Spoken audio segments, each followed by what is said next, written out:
백세대학 TV 시어머니 과잉 간섭 스트레스 대처법. 며느리는 사랑하는 남편을 낳아준 소중한 시어머니, 사이좋게 지내고 싶은 마음은 꿀뚝 같은데 지나친 간섭이 고민되죠? 신중년 행복 디자이너 이규철입니다.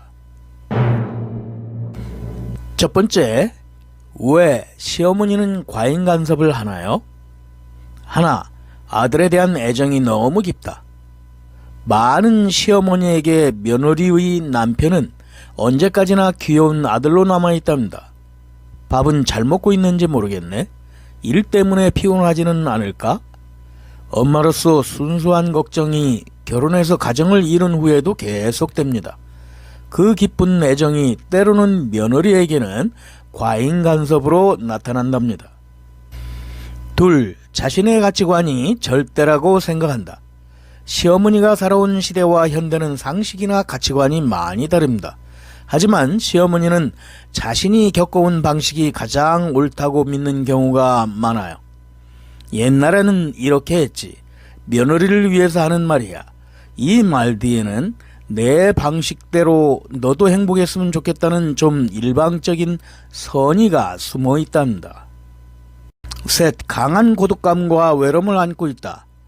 자녀가 독립하고 남편도 정년퇴직하는 등 삶의 단계가 변화하자 마음의 구멍이 뻥 뚫린 것 같은 외로움을 많이 느낀답니다.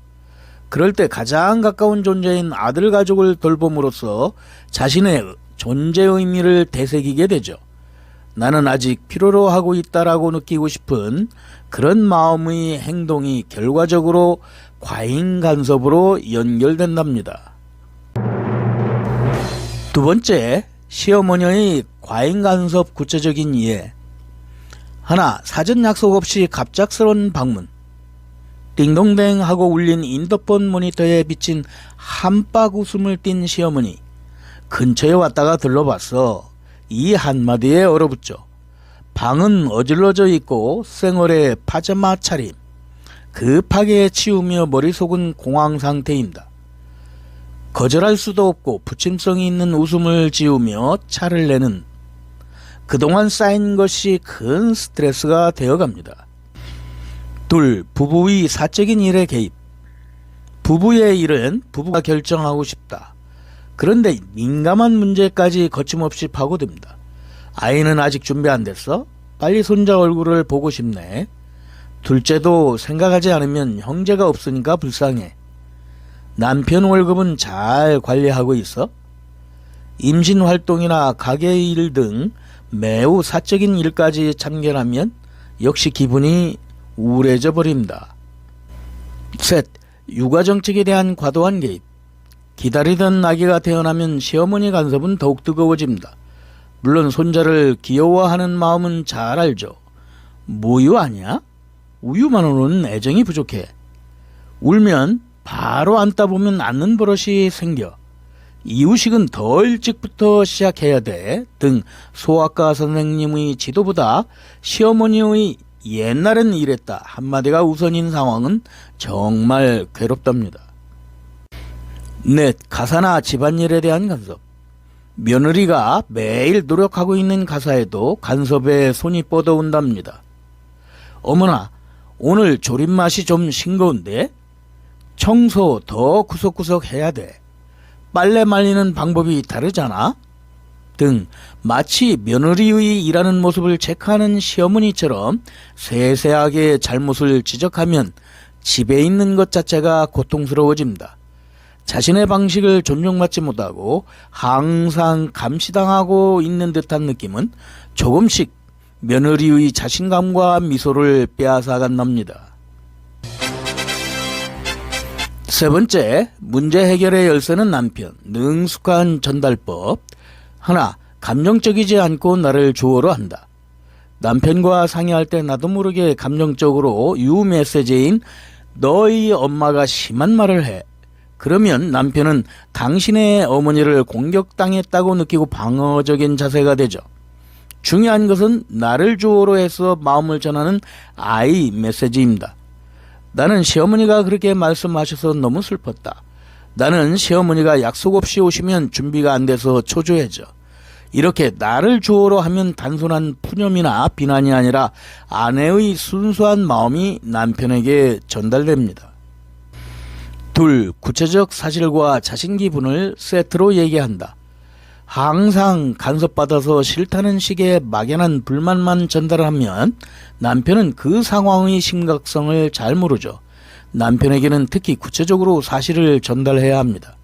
언제 어디서 누가 무엇을 했는지, 그리고 그 결과 내가 어떻게 느꼈는지, 이 두 가지를 세트로 해서 냉정하게 전하면 됩니다.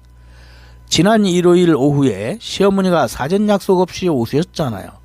그때 나는 너무 피곤하고 좀 쉬고 싶어서 솔직히 힘들었고 슬픈 기분이 들었어. 이렇게 구체적으로 이야기함으로써 남편도 상황을 사실적으로 받아들일 수 있고 아내가 힘든 것도 무리가 없구나 라고 납득하기 쉬워집니다. 셋, 시어머니를 부정하지 않는 것이 중요하다. 남편에게 자신의 어머니는 소중한 가족입니다. 비록 당신이 옳은 말을 하고 있어도 어머니를 정면으로 부정하면 기분이 좋지 않습니다. 따라서 얘기 방법은 시어머니가 우리를 걱정해 주시는 것은 정말 감사한 일인데 라고 먼저 감사와 이해의 마음을 전하는 것이 포인트입니다. 이 한마디만 해도 남편은 아내가 엄마를 적대시 하는 것이 아니구나 라고 안심하고 얘기를 들어줍니다. 어디까지나 시어머니를 좋아하고 감사도 하고 있다. 그렇지만 이 점만은 곤란하다 라고 하는 자세로 있는 것이 남편의 협력을 얻기 위한 중요한 열쇠가 됩니다. 넷, 어떻게 해줬으면 하는가를 명확하게 요청한다. 마지막에는 남편에게 구체적으로 어떻게 했으면 좋겠는지를 명확하게 요청합니다. 아내에게 해결책을 제안하는 것입니다. 앞으로 방문할 때는 최소 하루 전날까지 연락을 받을 수 있으면 좋지 않을까? 육아에 대한 의견이 달랐을 때는 부부가 의논해서 결정할 테니 지켜봐달라고 남편이 말해주면 너무 든든하답니다. 이렇게 남편이 취해야 할 액션을 구체적으로 제시함으로써 남편도 그렇게 하면 좋겠구나 라고 움직입니다. 네 번째, 스트레스 받지 않는 자기방어 기술. 하나, 물리적 거리를 잘 유지한다. 시어머니가 주말에 자주 방문하신다면 이번 주는 친구와 선약이 있어서요 등과 같은 외출 예정을 넣어봅니다. 며느리가 매번 전화를 바로 받았다면 한 번은 좀 천천히 받으면서 지금 일이 있어서요 라고 조금 시간을 두고 받는 것도 하나의 방법입니다. 카톡 답장도 즉시보다 조금 시간을 두고 당신의 페이스를 만들어갑니다. 죄책감을 느낄 필요는 없어요. 이것은 당신의 마음의 평온을 지키고 시어머니와 좋은 관계를 오래 지속하기 위해서 필요한 배려 있는 거리감입니다. 둘, 감사와 의견을 함께 전하는 샌드위치 화법. 샌드위치 화법은 긍정적인 말로 말하기 어려운 의견을 갖고 소통하는 기술입니다. 요리 레시피 알려줘서 감사합니다. 많은 도움이 되네요. 다만 이것만은 부부가 의논해서 우리 집식의 양념으로 해보기로 했어요. 하지만 또 곤란할 때는 꼭 상의할게요. 이렇게 우선 감사를 전하고 상대 기분을 받아들인 다음 자신의 의견을 전달하고 마지막에 다시 한번 긍정적인 말로 마무리합니다. 셋, 흘려듣는 기술도 연마한다. 맞장구는 그렇군요, 와 라고 긍정도 부정도 하지 않는 애매한 말로 극복합시다. 속으로는 또 하고 있네, 그런데 나와는 상관없어 정도로 생각해두는 것이 요령입니다. 이것은 차가운 태도가 아니라 며느리 정신건강을 지키기 위한 현명한 처세술이라고 할 수 있습니다. 넷, 우리 집 규칙을 부부가 함께 공유한다. 시어머니의 간섭에 흔들리지 않는 방법은 며느리는 남편과 우리 집 규칙을 명확히 하면 매우 효과적입니다. 방문은 반드시 하루 전날까지 연락을 받는다. 육아에 관한 최종적인 결정권은 우리 부부에게 있다.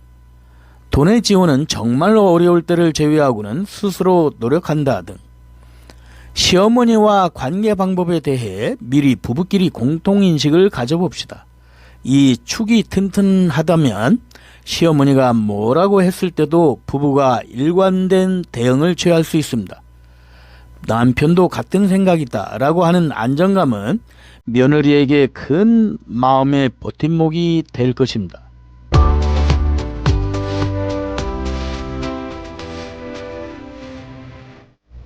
총결, 시어머니의 과잉 간섭 스트레스 대처법을 아래와 같이 살펴봤습니다.